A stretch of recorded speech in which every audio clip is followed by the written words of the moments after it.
Road safety তথা সড়ক নিরাপত্তা একটি অতীব গুরুত্বপূর্ণ প্রতিরোধযোগ্য বৈশ্বিক সমস্যা।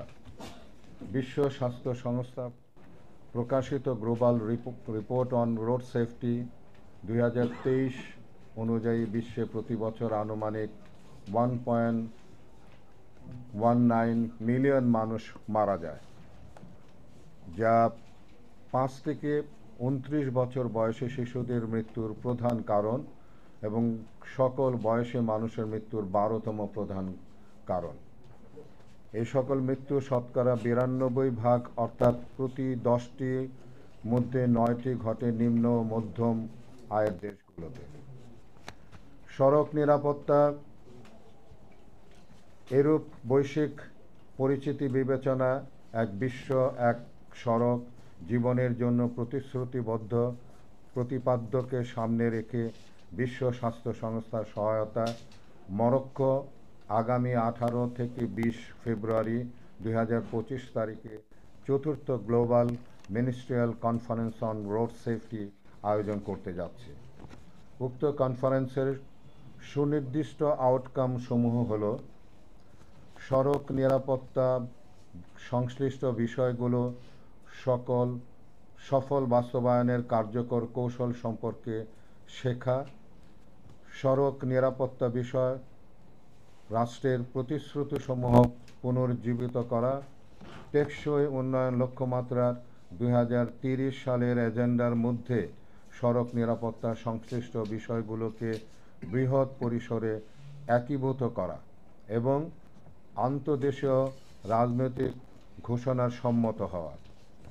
সড়ক নিরাপত্তা বিষয়ে বাংলাদেশের ম্যান্ডেট সমূহ: decade of action for road safety 2021 থেকে 2030-এর সাথে সামঞ্জস্য রেখে জাতীয় পরিকল্পনা অষ্টম পঞ্চবার্ষিকী পরিকল্পনা প্রণয়ন, যার লক্ষ্য হল 2030 সালের মধ্যে সড়ক দুর্ঘটনার মৃত্যু ও আহতের সংখ্যা অর্ধেকে কমিয়ে আনা, অর্থাৎ এসডিজি লক্ষ্য 3.6 অর্জন করা।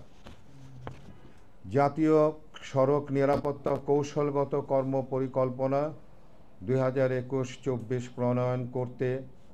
প্রণয়ন যাতে এসডিজি লক্ষ্য অনুসারে বাংলাদেশ 2024 সালের মধ্যে সড়ক দুর্ঘটনা 25% এবং 2030 সালের মধ্যে 50% কমিয়ে আনতে প্রতিশ্রুতিবদ্ধ। সড়ক নিরাপত্তা বিষয়ক চলমান উদ্যোগ ও কার্যক্রম: বাংলাদেশে সড়ক দুর্ঘটনার পরিমাণ ও হতাহতের ঊর্ধ্বমুখী হারের কারণে সড়ক নিরাপত্তা নিশ্চিত করা অত্যন্ত কষ্টসাধ্য বিষয়। তবে সড়ক নিরাপত্তা বিষয়ক কার্যক্রমকে গতিশীল করার জন্য নানামুখী উদ্যোগ ও কার্যক্রম চলমান রয়েছে। এই বিষয়ে চলমান উদ্যোগ ও কার্যক্রমসমূহের মধ্যে উল্লেখযোগ্য হল: সড়ক পরিবহন আইন 2018 এবং সড়ক পরিবহন বিধিমালা 2022 প্রণয়ন, যদিও সড়ক পরিবহন বিধিমালা 2022-এর কিছু ঘাটতি রয়েছে। জাতীয় সড়ক নিরাপত্তা কৌশলগত কর্ম পরিকল্পনা 2021-24 বা 2020 সালে জাতীয় সড়ক নিরাপত্তা কাউন্সিল দ্বারা অনুমোদিত। বাংলাদেশ সড়ক পরিবহন কর্তৃপক্ষ কর্তৃক জারিকৃত মোটরযানের গতিসীমা নির্দেশিকা 2024, 2023 সালের বিএসটিআই কর্তৃক হেলমেটের মান নির্ধারণ,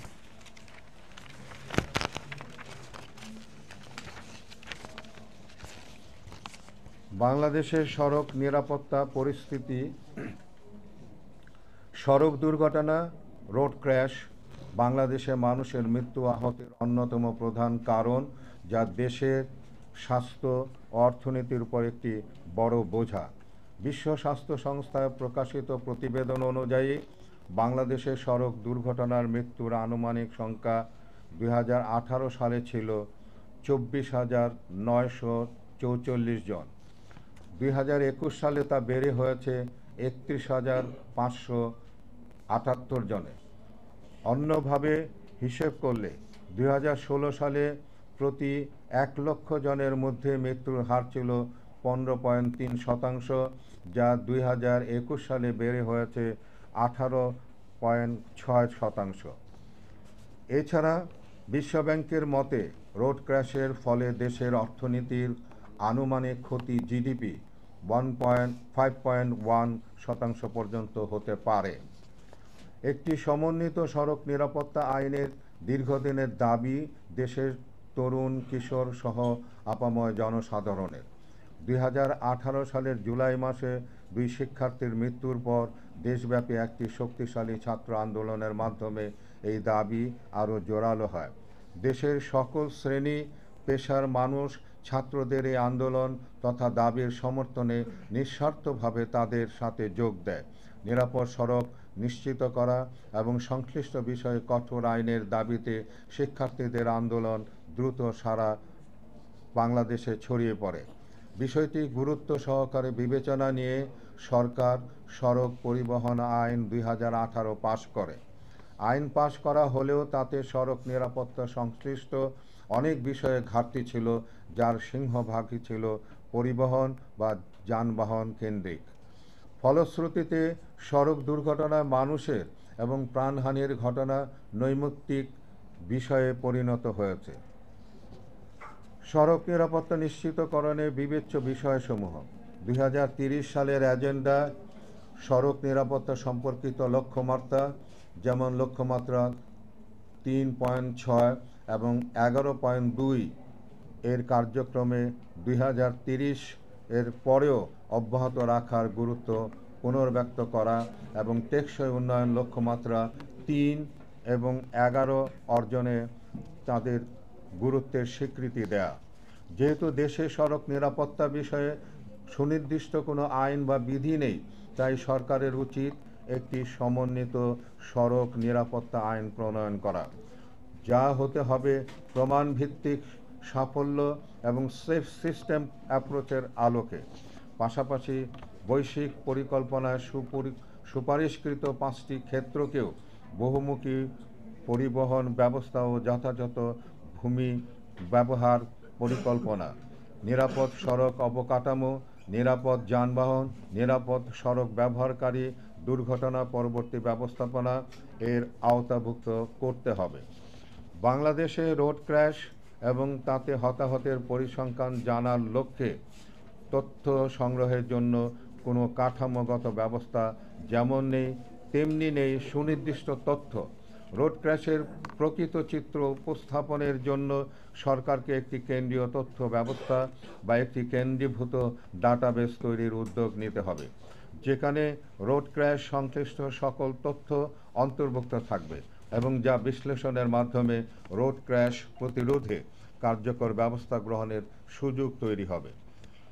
2024 সালে সরকার মোটরযানের গতিসীমা নির্দেশিকা জারি করলেও তা বাস্তবায়ন এবং প্রয়োগের নির্দেশনা না থাকায় তার সুফল মিলছে না। অতএব সরকারের উচিত দ্রুততম সময়ের মধ্যে গতিসীমা যথাযথভাবে বাস্তবায়নের জন্য একটি নির্দেশিকা তৈরি করা। সরকারের উচিত মোটরসাইকেল চালকদের জন্য স্ট্যান্ডার্ড হেলমেট নির্দেশিকা তৈরি করা। বাংলাদেশ সরকারের প্রতিনিধি মরক্কোতে অনুষ্ঠিত 4th global ministerial conference on road safety এই অংশগ্রহণ করতে যাচ্ছে। অতএব কনফারেন্সের খসড়া ঘোষণাপত্রের প্রতিপাদ্য জীবনের প্রতি অঙ্গীকার বিষয়ে সরকারকে যেমন গভীরভাবে পর্যালোচনা করতে হবে, তেমনি খসড়া ঘোষণাপত্রে দেশের অঙ্গীকারসমূহকে অন্তর্ভুক্ত করতে হবে।